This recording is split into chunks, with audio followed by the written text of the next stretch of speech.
পৃথিবীর অপার রহস্যময়। আমাদের চারপাশেই প্রতিদিন এমন কিছু ঘটে যা আমরা চোখে দেখি না, শুধু অনুভব করি। আজ আমি তোমাদের শোনাতে যাচ্ছি একটা এমন ঘটনা যা শুনলে তোমাদের শরীর শিহরে উঠবে। তাহলে শুরু করা যাক। আমি আজ যে ঘটনার কথা বলবো সেটা আমার নিজের গ্রামের এক লোক মনির চাচার মুখ থেকে শোনা। তিনি একজন নীরব, ভদ্র, খুব শান্ত মানুষ। অকারণে কথা বলেন না, গল্প করতেও ভালোবাসেন না। তবু একদিন হঠাৎ করেই নিজে থেকেই এই ঘটনাটা বলেছিলেন।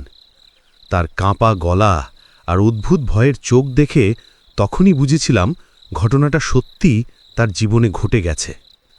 ঘটনাটা প্রায় 15 বছর আগের, শীতের মাঝামাঝি সময়, ডিসেম্বরের শেষ দিক।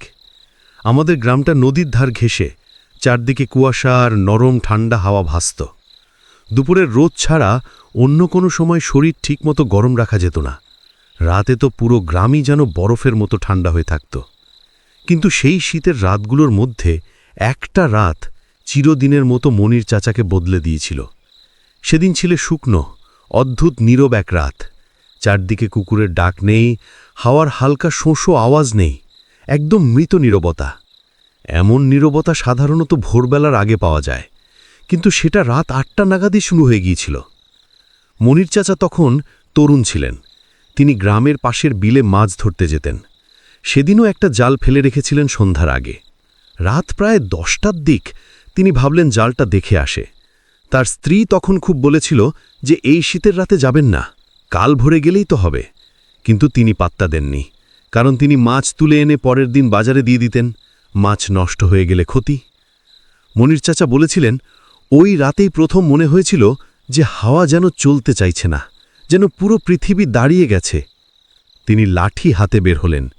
কুয়াশা তখন এত ঘন যে সামনে 5 হাত দূর পর্যন্ত দেখা যাচ্ছিল না। গ্রামের কাঁচা রাস্তা পুরো কাদায় ভরা, তবু চাচা হাঁটছিলেন। পথটা খুব পরিচিত, কোনো ভয় করার কথা নয়। কিন্তু সেদিন অদ্ভুতভাবে মাটির ওপর তার নিজের পায়ের শব্দ ঠিকমতো শুনতে পাচ্ছিলেন না, যেন শব্দগুলো কুয়াশা খেয়ে নিচ্ছে। মাঝপথে এসে তিনি থেমে গেলেন, কারণ তিনি শুনতে পেলেন এমন একটা শব্দ যেটা শীতের রাতে শোনা অসম্ভব। কেউ যেন খুব ধীরে, ভারী পায়ে হেঁটে হাঁটছে, ঢুপ ঢুপ ঢুপ। কিন্তু গ্রাম্য মানুষদের হাঁটার শব্দ এমন হয় না, আবার গরু বা মহিষও নয়। শব্দটা যেন মানুষের, কিন্তু কোনোভাবে ঠিক মানুষের মতো নয়। একটানা, সমান ভঙ্গিতে, ধীরে, ভারী। চাচা প্রথমে ভাবলেন হয়তো কেউ বিলের দিকে যাচ্ছে। তিনি গলা শুকনো রেখে ডাকলেন, কে ও? কুয়াশার ভেতর কোনো উত্তর এলো না, কিন্তু হাঁটার শব্দ থেমে গেল, ঠিক যেন তার ডাক শুনেই থেমে গেছে। একটু পর আবার শুরু হলো, ঢুপ ঢুপ ঢুপ। এবার একটা ব্যাপার চাচা টের পেলেন, শব্দটা নেমে আসছে তার দিকেই। তার বুকের ভেতর তখন দম আটকে আসার মতো অনুভূতি। তিনি লাঠিটা শক্ত করে ধরলেন। কুয়াশার ভেতর থেকে একটা কালো ছায়া যেন অস্পষ্টভাবে নড়ছে দেখলেন। কিন্তু মুখ, শরীর কিছুই বোঝা যাচ্ছে না, শুধু বোঝা যাচ্ছে যে কেউ একজন অনেক লম্বা, অস্বাভাবিক লম্বা, আর হেঁটে আসছে তার দিকে। চাচা তখন ভয় পেয়ে তার পথ ছেড়ে ডান দিকে বাঁশগানের ধারে দাঁড়ালেন। লাঠিটা সামনে ধরলেন। ছায়াটা ধীরে ধীরে তার সামনে এসে দাঁড়ালো। এত কাছেও আসার পরেও ছায়াটার মুখ দেখা যাচ্ছিল না। মনে হচ্ছিল কুয়াশা যেন তার গা দিয়ে উঠছে, যেন পায়ের নিচের মাটি তাকে স্পর্শ করছে না, এক ধরনের ভাসমান ভাব। চাচা আবার ডাকলেন, আপনি কে? এবার শব্দটা কানে এলো, মানুষের কথা নয়, বরং শুকনো পাতায় বাতাস লাগলে যেমন ছড়র ছড়র শব্দ হয়, সেই রকম একটা খসখসে ফিসফিসানি। কিন্তু শব্দটা ছিল পরিষ্কার, আমাকে দেখো। চাচা শিউরে উঠলেন। তিনি বলেছিলেন, আমি জীবনে এর চেয়ে ভয়ানক কথা কখনো শুনিনি। চাচা পেছাতে শুরু করলেন। ছায়াটা এগোলো। এবার কুয়াশাটা ভেদ করে তার চক্ষুতে যেটা ধরা পড়ল, চাচা সেই দৃশ্য কখনো ভুলতে পারেননি। ছায়াটার দুটো চোখ একদম লাল আগুনের মতো জ্বলছে, মুখ নেই, নাক নেই, শুধু একদম কালো ফাঁপা জায়গা। আর তার দেহটা যেন মানুষের চেয়ে লম্বা, কমপক্ষে 7 ফুটের মতো। চাচা দৌড় দিতে গিয়েও থমকে গেলেন, কারণ তার মনে হলো পায়ের নিচের মাটি নরম হয়ে গেছে, কুয়াশার সাথে মিশে যাচ্ছে, সবকিছু ঘুরছে। ছায়াটা এবার আবার বলল, থামো মনির। চাচা শিউরে উঠলেন, এটা কিভাবে তার নাম জানে? তিনি আগেও বলেছিলেন, ওই মুহূর্তে মনে হচ্ছিল এ আমার শরীর না, কারো যেন ইশারায় আমি দাঁড়িয়ে আছি। ছায়াটা এবার ধীরে ধীরে হাত তুলল। হাতটা মানুষের মতো হলেও আঙুলগুলো ছিল লম্বা আর সুচালো, যেন মৃত গাছের ডালে শুকিয়ে যাওয়া কাঁটা। চাচা তখন ঘেমে যাচ্ছিলেন শীতের মধ্যেও। হঠাৎ তিনি দেখলেন ছায়াটার পায়ের নিচে মাটি নেই, এটা কয়েক ইঞ্চি ভাসছে। মাটিতে কোনো চাপ, কোনো ছায়া, কিছুই পড়ছে না। পরের মুহূর্তে অদ্ভুত একটা গন্ধ তার নাকে এলো, পুরনো, পচা, মৃত চামড়ার গন্ধ। চাচা আর সহ্য করতে পারলেন না, জোরে চিৎকার দিয়ে দৌড় শুরু করলেন। পেছন থেকে কেউ যেন নিঃশব্দে দৌড়াচ্ছে, শব্দ নেই, কিন্তু পেছনে উপস্থিতি আছে। চাচা অনুভব করছিলেন যে ছায়াটা তার ঠিক পেছনে, যেন গলা স্পর্শ করছে। তিনি বাঁশ বাগান পেরিয়ে বাড়ির দিকে ছুটলেন। হাঁপাতে হাঁপাতে ঘরে ঢুকে দরজা বন্ধ করলেন। তার স্ত্রী ঘুম ভেঙে চমকে উঠলেন, কিন্তু চাচার মুখ দেখে তার শরীর ঠান্ডা হয়ে গেল। মনির চাচা কাঁপতে কাঁপতে মেঝেতে বসে পড়লেন। বলা হয় সেই রাতের পর মনির চাচা কয়েকদিন কথা বলতে পারেননি। প্রতিদিন রাতে বাইরে গেলেই তার মনে হতো পেছনে কেউ দাঁড়িয়ে আছে। আর সবচেয়ে ভয়ানক ব্যাপার, সেই লাল চোখ দুটো তিনি স্বপ্নেও দেখতেন। কিন্তু ভয়ানক ব্যাপারটা ঘটেছিল ঘটনার ঠিক 3 দিন পর, আর সেটাই গল্পের আসল শুরু। সেই ভয়ানক রাতের পরে মনির চাচা 3 দিন বিছানা থেকে উঠতেই পারছিলেন না। শরীরে কোনো রোগ পাওয়া যায়নি, ডাক্তার পর্যন্ত বলেছিলেন ঠান্ডা লেগেছে, দুর্বলতা। কিন্তু গ্রামের অনেকেই দেখে বুঝেছিল অসুখ তার শরীরে নয়, তার মনে। চাচার চোখ দুটো সবসময় জলজল করছিল, যেন ভয় আর আতঙ্ক এক জায়গায় জমাট বেঁধে আছে। কেউ কথা বললে চাচা চমকে উঠতেন, বাইরে একটু হাওয়া বইলে মনে করতেন কেউ এসে দাঁড়ালো। সেদিন গ্রামে অদ্ভুত নীরবতা ছিল, ঠিক যেমন নীরবতা ছিল যেদিন ছায়াটার সাথে তার দেখা হয়েছিল।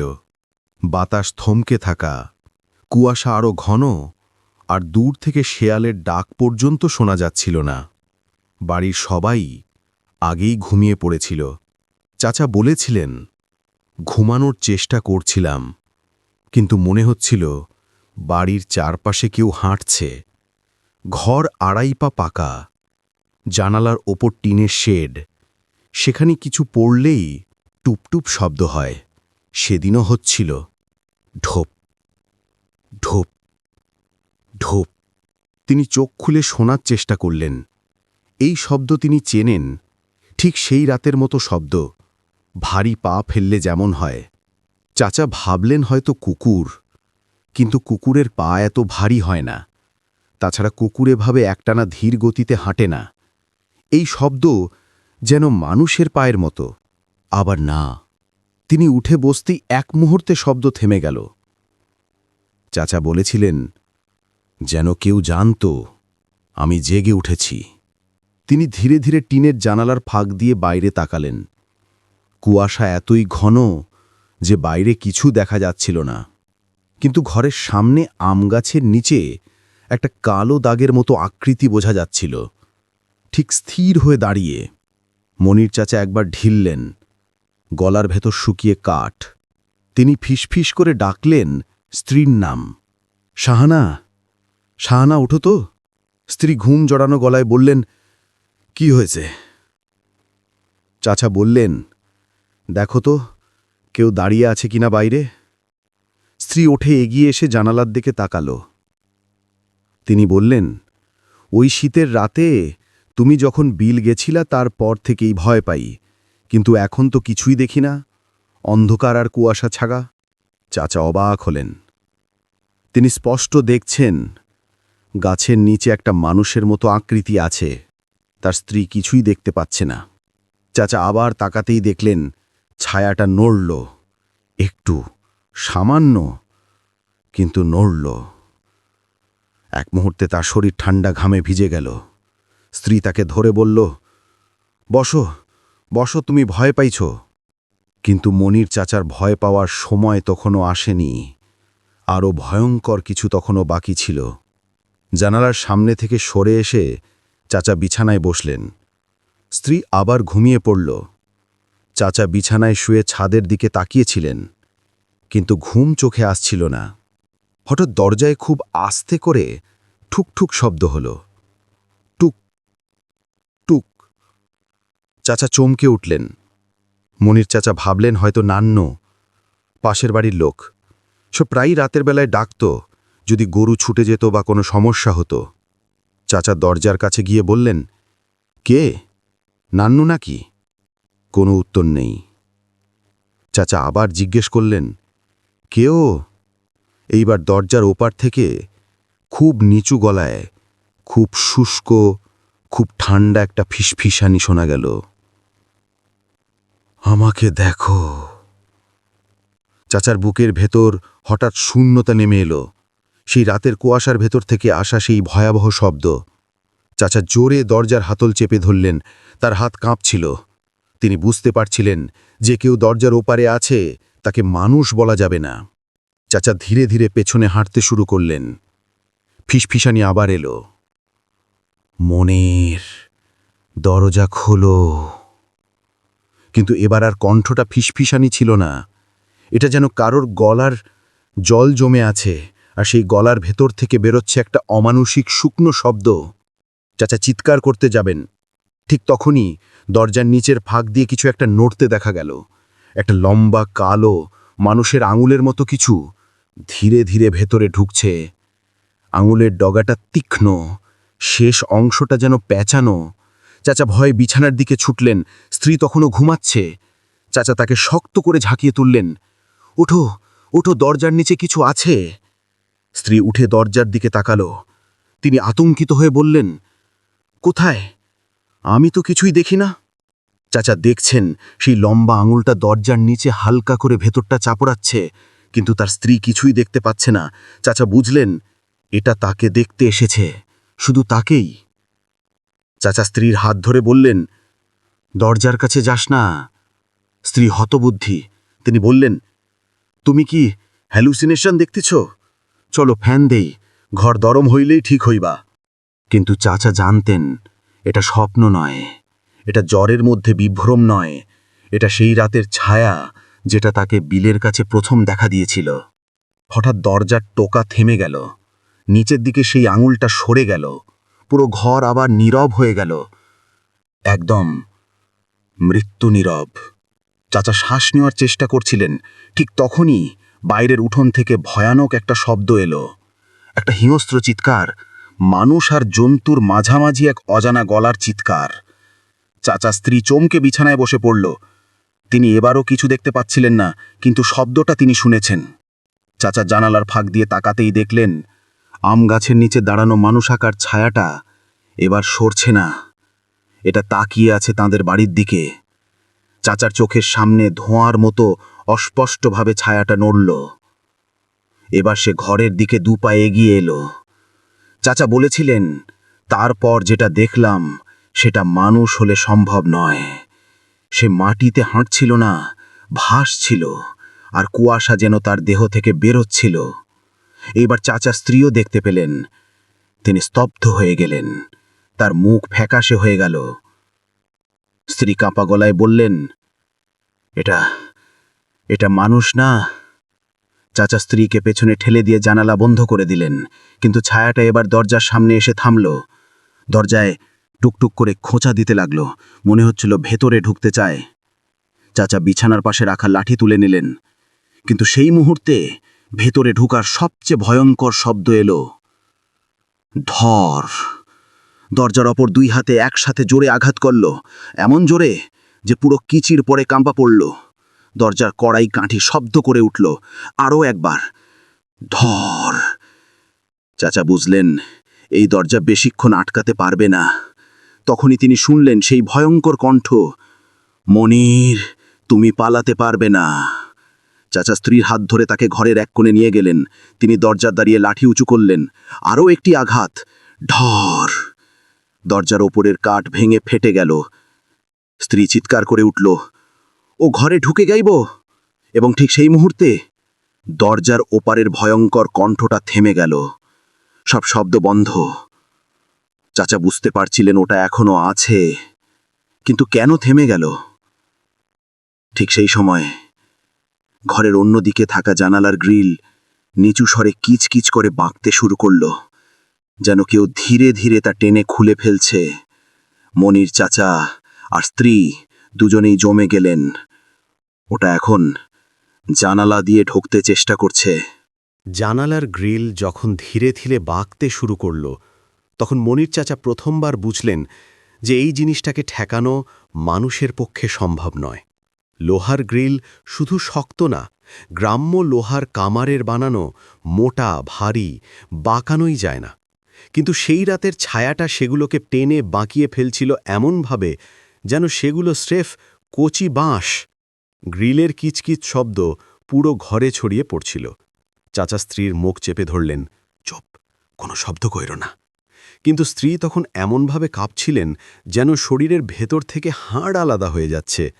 তার চোখ জলজল করছে ভয় আর আতঙ্কে। চাচা দেখলেন জানালার ফাঁক দিয়ে ভিতরে ঢোকা শুরু করেছে ধোঁয়ার মতো কালো কিছু। কিন্তু সেটা শুধু ধোঁয়া নয়, এটা আকার নিচ্ছে মানুষের হাতের মতো। একটা লম্বা হাত, অস্বাভাবিক লম্বা। চাচা ভাবলেন এভাবে চললে ওটাকে ঢুকতে কয়েক সেকেন্ডও লাগবে না। তিনি লাঠিটা শক্ত করে ধরলেন, জানালার কাছে গিয়ে লাঠিটা দিয়ে সেই বিকৃত হাতটার উপর জোরে আঘাত করলেন। আঘাত হতেই যা ঘটল তা মানুষের শরীরে ঘটার কথা নয়। লাঠি দিয়ে আঘাত করলে মানুষের শরীর নড়ে, শব্দ হয়, কিন্তু এখানে কোনো শব্দ হয়নি। আঘাত যেন বাতাসে পড়ল। তবুও সেই লম্বা হাতটায় ঢেউয়ের মতো কম্পন ছড়িয়ে গেল, আর তারপর ছায়াটা অদৃশ্য হল জানালার পাশে। চাচা থমকে রইলেন। স্ত্রী আসতে বলল, ওটা গেল? চাচা মাথা নেড়ে বললেন, না, এটা গেল না, এ বাড়িতে আছে এখনো। ঠিক তখনই ঘরের সবচেয়ে পিছনের দিক, অন্ধকার, যেই কোনায় আলো পৌঁছায় না, সেই জায়গা থেকে শোনা গেল একটা ঘড়ঘড়, কর্কশ, ভাঙা শ্বাসের শব্দ। যেন কেউ অনেকক্ষণ পথ দৌড়ে এসছে, যেন কেউ অনেকক্ষণ ধরে পানি ছাড়া শ্বাস নিতে পারছে না। চাচা খুব আস্তে মুখ ঘুরিয়ে তাকালেন। তার দৃষ্টির সামনে প্রথমে কিছুই ছিল না, কেবল অন্ধকার আর কুয়াশার মতো মেঘলা ছায়া। কিন্তু কয়েক সেকেন্ডের মধ্যে অন্ধকারটা এক জায়গায় জমাট বাঁধল, আর ধীরে ধীরে একটি আকার তৈরি হল। একটা মানুষের দেহ, কিন্তু মানুষের মতো ঠিক নয়।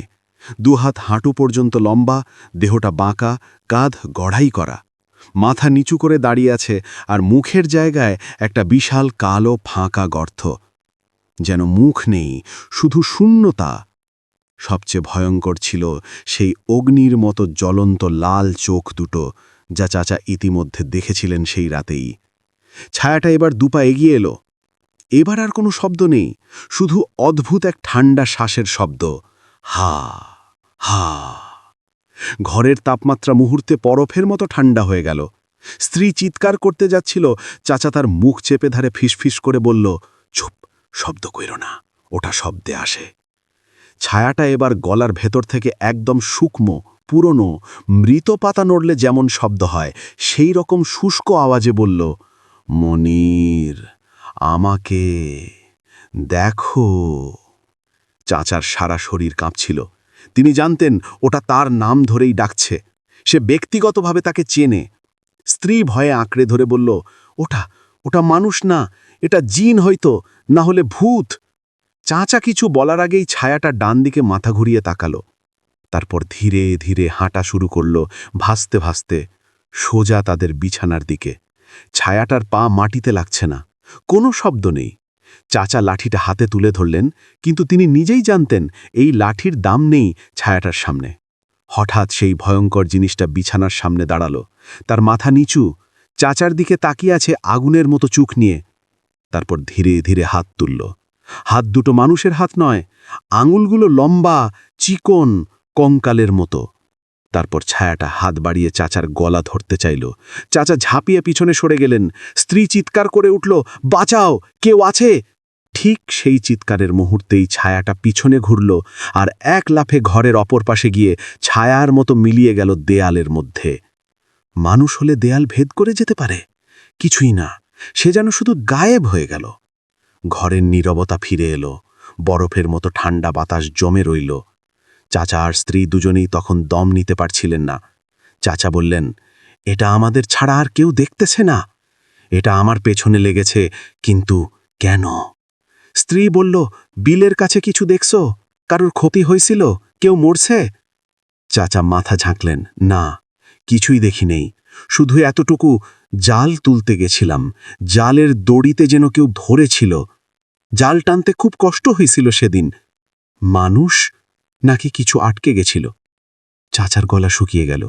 তিনি বললেন, আমি ভাবছিলাম বড় মাছ, কিন্তু কিন্তু জাল টেনে উঠানোর সময় কুয়াশার ভিতর আমার মনে হয়েছিল কেউ দড়ি ধরে আছে, কেউ জালের ভিতর আটকা পড়ছে, কিন্তু আমি কিছু বুঝি নাই। স্ত্রী এবার ভয় পেয়ে বলল, তুমি তুমি কি ভুল করে কোনো মানুষকে আটকায় ফেলছিলা? বিল তো গভীর, কেউ ডুবে মরছে নাকি? চাচা হুড়মুড় করে উঠে দাঁড়ালেন, না, আমি কাউরে মারা দেই নাই, কিন্তু কিন্তু জাল তুলার সময় যেই ঠান্ডা হাতের মতো কিছু লাগছিল, ওটা হয়তো। কথা শেষ করার আগেই বাইরে উঠোনের দিক থেকে আবার সেই হিংস্র চিৎকার। মানুষের মতো নয়, জন্তুর মতো নয়, একটা মৃত কণ্ঠ। বাড়ির চাল টিন দিয়ে বানানো, এবার টিনের ওপর দিয়ে কেউ হাঁটছে। ঢোপ ঢোপ ঢোপ ঢোপ। দুজনেই ভয়ে বসে পড়লেন। চাচা ফিসফিস করে বললেন, ওটা ছাদের ওপরে। হাঁটার শব্দ এবার থেমে গেল ঠিক তাদের মাথার ওপরে। 1 সেকেন্ড, 2 সেকেন্ড, 3 সেকেন্ড, তারপর টিনের ছাদ ওপর থেকে ভিতরের দিকে বেঁকে গেল, যেন কেউ ভেঙে নিচে নামতে চাইছে। টিন কুকড়ে যাচ্ছে, কক কক কক কক। স্ত্রী চিৎকার করতে গিয়ে গলা আটকে ফেলল। চাচা লাঠি হাতে দাঁড়িয়ে গেলেন, কিন্তু জানতেন যদি ওটা ছাদ ভেঙে ভিতরে ঢোকে তাহলে কেউ বাঁচবে না। ঠিক তখনই বাড়ির বাইরে হঠাৎ মানুষের কণ্ঠ শোনা গেল, মনির ভাই, মনির ভাই, দরজা খোলেন। চাচার চোখ বড় হয়ে গেল। ওটা চাচার ছোট ভাই রশিদ। রশিদ চাচার বাড়িতে এমন সময় এলো কেন? এবং কণ্ঠটা ছিল মানুষের, একদম বাস্তব। ছাদে থাকা ছায়াটা তার গতি থামালো। টিন এখন আর কাঁপছে না। চাচা বুঝলেন ছায়াটা অচেনা মানুষের কণ্ঠ শুনে পিছিয়ে গেছে। বাইরে আবার রশিদের ডাক, দরজা খোলেন, কিছু আওয়াজ পাইছি। চাচা দৌড়ে গিয়ে দরজা খুললেন। রশিদ ঢুকে আসতে আসতেই হাঁপাতে হাঁপাতে বলল, কি হয়েছে? বাইরের উঠোনে কই যেন লম্বা ছায়া দৌড় দৌড় করতেছিল। চাচা স্তব্ধ, কারণ এতক্ষণ সবাই দেখে না এমন ছায়াটাও এবার রশিদও দেখেছে। ঘরের ভেতর তখনও বরফ শীতল বাতাস জমে আছে। স্ত্রী কাঁপতে কাঁপতে বলল, ওটা যায় নাই, ওটা এখানেই আছে। রশিদ চারদিকে তাকিয়ে বলল, তোমাদের বাড়ির পিছনের বাঁশঝাড়ের দিক থেকে একটা শব্দ আসতেছিল। কেমনে দৌড় দিলাম বুঝলাম না। চাচা জানে ওটা পালায়নি, ওটা শুধু কিছুক্ষণের জন্য আড়ালে গেছে, ওটা আবার আসবে। এবং তিনি ভুল করে যেটাই করেছেন সেটাই এই ছায়াটাকে তার পেছনে লেগে থাকতে বাধ্য করেছে। রশিদ বলল, চলো বাইরে দেখি কি আছে। চাচা বললেন, না, বাইরে গেলে মরুম, ওটা আমাদেরই দেখতেছে। রশিদ বিস্মিত, কি জিনিস, কি দেখছে? চাচা ধীরে বললেন, ওটা মানুষ না ভাই, ওটার চোখ লাল, মুখ নেই। আমি বিলে যেই রাতে গেছিলাম সেদিন জালে কিছু আটকাইছিল, মানুষ বা মানুষের মতো কিছু। রশিদ স্তব্ধ। ঠিক সেই মুহূর্তে বাড়ির পিছন থেকে আবার সেই হিংস্র বিকট চিৎকার। তারপর বাঁশঝাড়ের ভিতর অদ্ভুত গর্জন, আর কুয়াশার ভিতর যেন কেউ খুব দ্রুত দৌড়ে যাচ্ছে। চাচা ধীরে বললেন, ওটা আমার কাছে আসতেছে। পরের রাত আসে, আর গ্রাম তখন অস্বাভাবিক নীরব। বাতাস একেবারে থেমে গেছে। পারভেজের ঘরও যেন সেই নীরবতার মধ্যে নিঃশ্বাস নেয়। পারভেজ রাত জেগে বিছানায় বসে আছেন। 3 দিন ধরে তার শরীর কেঁপে উঠছে, চোখ লালচে, হাড় ভাঙা ঠান্ডা লাগছে। চাচা ও স্ত্রী আগের ঘটনার ভয়ে ঘরে একপাশে বসে আছে। হঠাৎ বাইরের উঠোন থেকে ধূপ ধূপ শব্দ আসে, ঠিক আগের রাতের মতোই। পারভেজ বুঝতে পারল ছায়াটা আবার এসেছে। চাচা বললেন, এবার আমরা দরজা বন্ধ রাখব, আর কিছুই হবে না। কিন্তু দরজার নিচের ফাঁক দিয়ে ধীরে ধীরে কালো আঙুল ভেতরে ঢুকতে শুরু করে আগের রাতের মতোই, লম্বা, চিকন, কঙ্কালের মতো। পারভেজ লাঠি হাতে ধরলেন, কিন্তু জানেন এটা কোনো মানুষের পক্ষে আটকানো সম্ভব নয়। ছায়াটা এবার বিছানার পাশে এসে দাঁড়ায়। পারভেজের চোখে তার আগুনের মতো লালচে চোখ চকচক করছে। মুখ নেই, শুধু শূন্য, ফাঁকা। ছায়ার হাত উঠে পারভেজকে স্পর্শ করতে চাইল। তিনি পেছনে সরে গেলেন। স্ত্রী চিৎকার করে উঠল, বাঁচাও, কেউ আছে! ঠিক সেই সময় দরজা কাঁপতে শুরু করে। ধর ধর ধর! চাচা লাঠি উঁচু করলেন, কিন্তু ছায়া হঠাৎ পিছনে ঘুরল এবং জানালার দিকে নজর দিল। 1 সেকেন্ডের জন্য দৃষ্টিশক্তি মিলিয়ে গেল। ছায়া যেন অদৃশ্য হয়ে গেছে। পারভেজ বুঝলেন ওটা আড়ালে গিয়ে অপেক্ষা করছে। পরের দিন সকালে দরজার সামনে দেখা গেল কালো দাগ, আগের মতো লম্বা, বাঁকা। কেউ স্পষ্ট দেখতে পারল না, কিন্তু পারভেজ জানলেন ওটা আবার ফিরে আসবে। গ্রামের সবাই হঠাৎ বুঝতে পারল এ ছায়া কেবল পারভেজকে টার্গেট করছে, কারণ প্রথম রাতে সে আতঙ্কিত হয়েছিল। ওর ভয়ের শক্তি ছায়াকে শক্তিশালী করেছে। রাতের সেই ঘটনার পর পারভেজ স্বীকার করলেন যে এ ছায়া শুধুমাত্র তার প্রতি লক্ষ্য রাখছে। পরিবারের অন্য কেউ না দেখলেও তা তার দিকে আসবে। পরের রাত আরও ভয়ঙ্কর। পারভেজ জানত ছায়া আবার আসবে। গ্রামে কেউ বাইরে বেরোয়ার সাহস পাচ্ছে না। চাচা ও স্ত্রী ঘরেই আটকে আছেন। রাত প্রায় 1টা। হঠাৎ আবার ধূপ ধূপ, পায়ের শব্দ। পারভেজের কণ্ঠে কেঁপে ওঠা, ওটা আবার এসেছে। দরজার নিচ থেকে কালো আঙুল ভেতরে ঢুকতে চাইল। পারভেজ লাঠি ধরে দাঁড়িয়ে থাকলেন, কিন্তু তার হৃদয়ে জানে এটা লাঠি দিয়ে ঠেকানো সম্ভব নয়। ছায়ার লালচে চোখ পারভেজকে সরাসরি দেখছে। মুখ নেই, শুধু শূন্য, ফাঁকা। হঠাৎ দরজা কেঁপে উঠল, খড়রর খড়রর। দরজার ওপর দিয়ে আঁচড় কেটে যাচ্ছে, লম্বা, ধারালো, মানুষের নয়। পারভেজ স্ত্রীকে পাশে ঠেলে বললেন, চুপ করো, শব্দে আসে। ছায়া বিছানার পাশে দাঁড়িয়ে হাত উঁচু করল। পেছনে সরতে গিয়ে মনে হলো ওর চোখ আগুনের মতো লালচে, সরাসরি পারভেজের দিকে। ইমাম সাহেব গ্রামের লোকজনের সাথে এসে দোয়া পড়লেন। ছায়া কিছুক্ষণ থেমে গেল। আলোর আগুন জ্বালানো হলো, বাতাস কেঁপে উঠল। কুয়াশার মধ্যে ছায়াটা ধীরে ধীরে মিলিয়ে গেল। পরের দিন সকালে দেখা গেল দরজার সামনে আগের মতো কালো, বাঁকা দাগ, যা আগের রাতে ছায়া তৈরি করেছিল। গ্রামের বয়োজ্যেষ্ঠ দাদি বললেন, ওটা কোনো সাধারণ ছায়া নয়, ওটা হলো শীতের ছায়া। যারা শীতের রাতে নিঃসঙ্গ মারা যায়, তাদের ভয়, রাগ, কষ্ট সব মিলে এই ছায়া তৈরি হয়। পারভেজের ভয়ের কারণে এটা পারভেজকে টার্গেট করেছে। পারভেজ ধীরে ধীরে সুস্থ হল, কিন্তু এখনও ফিসফিসে শীতের রাতের মধ্যে তার নাম ডাকতে শোনা যায়, আমি এখনও আছি।